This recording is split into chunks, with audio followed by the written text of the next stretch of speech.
Сәлем достар, өткен сабақта ауыр фигуралардың қатысуымен болатын комбинациялар талқыладық.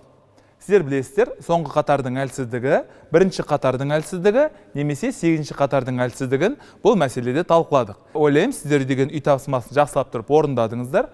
Енді бүгінгі біздің жаңа тақырыбымыз сарайға кірмеген патша. Сарайға кіру мәселесін біз деген әдемілеп тұрып талқыладық. Екі сарайға кіруге мүмкіндігі бар. Біріншіден, патша қанатында қысқа патша сарайға кіреді, немесе сол жаққа уәзір сарайына кіруге мүмкіндігі бар. Осы егерде партияны қалай бастаймыз деген сабақта біз бұны талқыладық. Егерде сіз өзіңіздің сарбазыңызды негізгі орталыққа қоймасаңыз, ойыншыларды негізгі орталыққа жақынырақ орналастырмасаңыз, патшаңызды сарайға кіргізбесеңіз, сіздің жағдайыңыз өте қиын болады. Сол себепті бүгін осы мәселені талқылаймыз. Кеттік. Қарсылас деген I4 деп жүреді. Бұлар бізге бөгет қояды. I5, ат F3, ат деген мына I5-тегі сарбазға шабуыл жасайды, қаралар деген ат C6 деп қорғанады. Ақтар деген пілді C4-ке шығарады, қаралар деген ат F6-ға орналастырады. Бұл қос ат дебюті деп аталады. Дебют ол ойынның бастамасы. Ақтар D4 орталықты қопарады.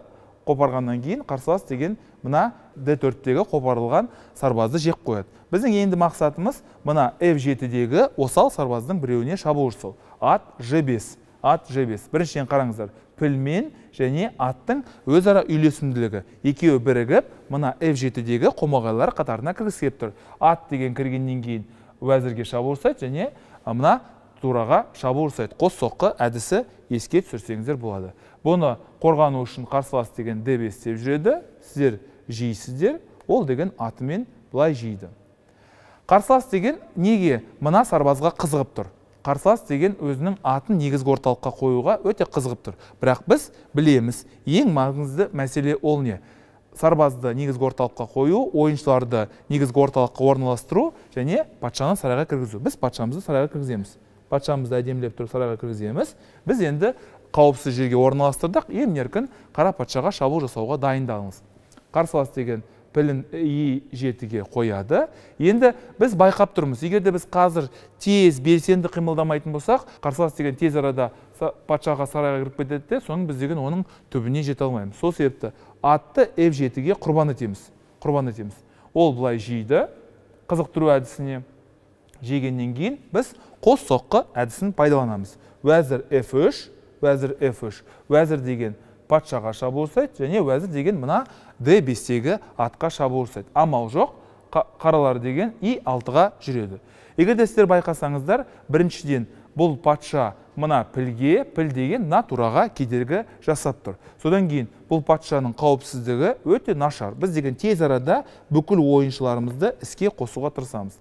Ат C3, ол оны жейді.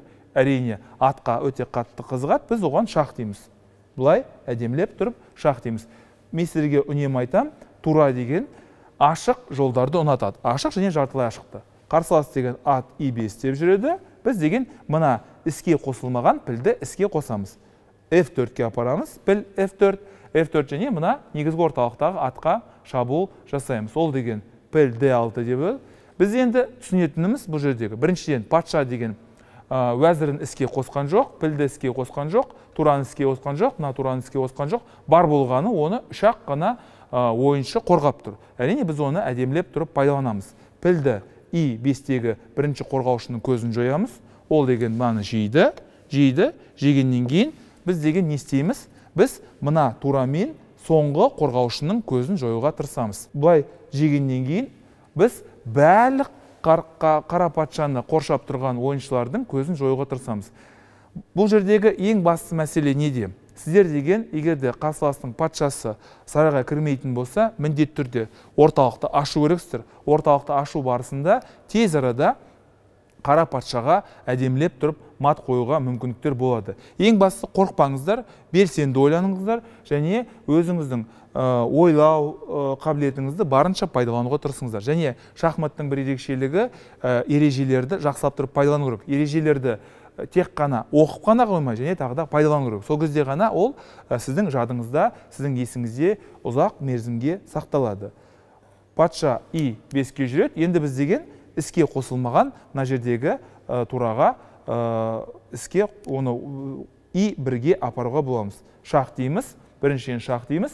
Ол деген амал жоқ. Егерде ол патша D6 деп жүретін болса, онда сіз деген уәзір мен D5-тегі атты жеп қойасыздар және партияның қақ ортасында емін-еркін мат қойасыздар. Сол себепті амал жоқ, қарсылас деген D4-ке баруға тура келеді. Сіз онына D5-тегі атының көзін жоясыздар. Былай қарасақ, біз деген ел аман жұртынышта бақандай бір турадан айырылып тұрмыз.